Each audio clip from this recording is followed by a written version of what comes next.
আলাইকুম আদাব।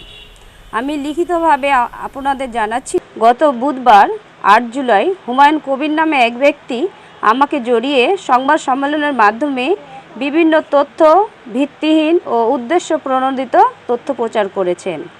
আমি তার উত্থাপিত সকল অভিযোগের তীব্র প্রতিবাদ জানাচ্ছি। সংবাদ সম্মেলনে হুমায়ুন কবির যেসব ছবি ও কাগজপত্র প্রদর্শন করেছেন, অর্থাৎ যেগুলো আপনাদের সামনে প্রকাশ করেছেন, সেগুলো তিনি 4 মাস আগে আদালতে দাখিল করেছেন।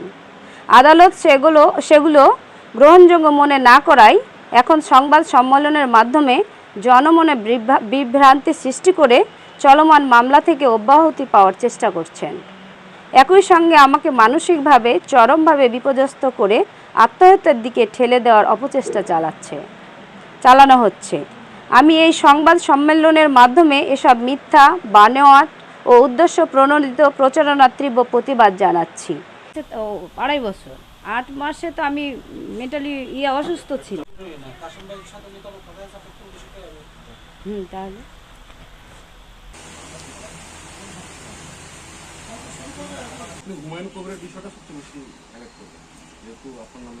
যাবে তখন।